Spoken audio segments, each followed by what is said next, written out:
Assalamualaikum warahmatullahi wabarakatuh. Perkenalkan, nama saya Bilkis Shibil dari kelas 11F. Di sini saya akan membahas mengenai dua submateri yang saya pilih. Yang pertama, saya akan membahas mengenai unsur-unsur lingkaran, dan yang kedua, saya akan membahas mengenai sudut pusat dan sudut keliling.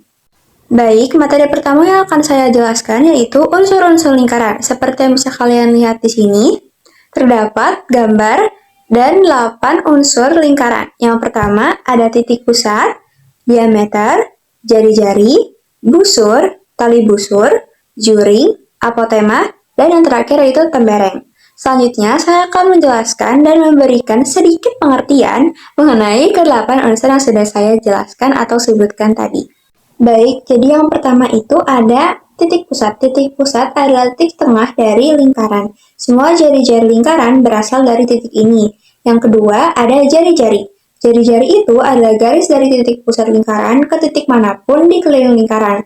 Contohnya itu dari garis O ke A dan O ke B. Lalu yang ketiga ada diameter. Diameter adalah garis lurus yang menghubungkan dua titik pada lingkaran melalui pusat lingkaran. Ukurannya itu 2 kali jari-jari. Contohnya itu dari garis A ke B. Lalu yang keempat ada busur. Busur adalah bagian dari keliling lingkaran yang terbentuk dari garis lengkungan yang menghubungkan dua titik pada lingkaran tersebut.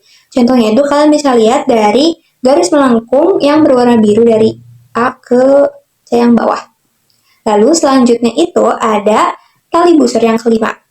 Tali busur itu adalah garis lurus yang menghubungkan dua titik pada lingkaran tanpa melalui pusat. Contohnya itu dari garis A ke C yang berwarna merah. Lalu yang keenam ada juring. Juring itu daerah pada lingkaran yang dibatasi oleh dua jari-jari dan satu busur. Contohnya itu kalian bisa lihat di daerah warna merah yaitu COB.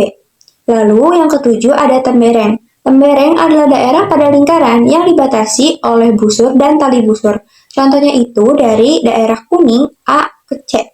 Lalu, apotema yang terakhir. Apotema itu adalah garis dari pusat lingkaran yang tegak lurus ke tali busur, menunjukkan jarak terpendek dari pusat ke tali busur. Contohnya itu dari garis O ke D yang berwarna biru.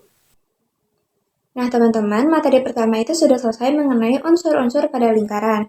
Lalu materi selanjutnya yang akan saya bahas mengenai sudut pusat dan sudut keliling.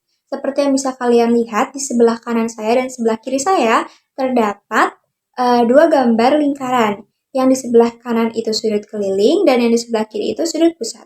Pengertiannya itu, saya akan membahas pertama-tama itu sudut pusat. Sudut pusat adalah sudut yang terbentuk antara dua jari-jari lingkaran dan titik sudutnya adalah titik pusat.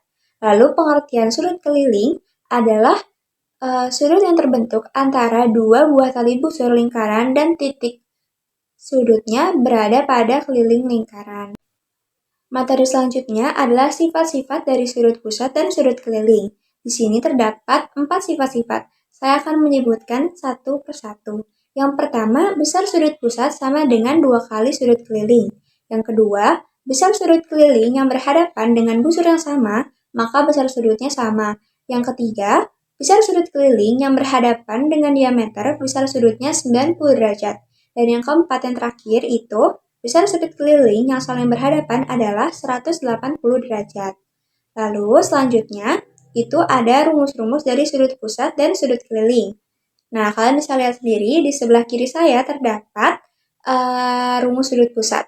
Rumus sudut pusat itu 2 dikali sudut keliling. Lalu di sebelah kanan itu rumus keliling, yaitu setengah dikali sudut pusat. Teman-teman, di sini saya mempunyai satu pertanyaan mengenai cara mencari sudut pusat. Nah, pertanyaannya itu di sebelah kiri, lalu jawabannya itu di sebelah kanan, seperti yang bisa kalian lihat sendiri. Nah, pertanyaannya itu, jika besar sudut keliling suatu lingkaran adalah 65 derajat, maka besar sudut pusat yang menghadap busur yang sama adalah... Nah, terus jawabannya itu, sebelum kita menjawab, kita harus menuliskan diketahui, ditanyakan, lalu jawab. Nah, kita masukkan diketahuinya itu sudut kelilingnya 65 derajat seperti yang sudah tertera dalam soal. Lalu ditanyakan itu sudut pusatnya berapa? Nah, penyelesaiannya itu seperti rumus yang sudah saya sampaikan tadi, 2 dikali sudut keliling. Sama dengan 2 dikali 65 derajat. Hasilnya 130 derajat. Maka dari itu, sudut pusat dari pertanyaan yang sudah tertera adalah 130 derajat. Teman-teman, mungkin cukup sekian yang bisa saya sampaikan. Maaf jika ada salah kata. Kurang lebihnya mohon maaf. Wassalamualaikum warahmatullahi wabarakatuh.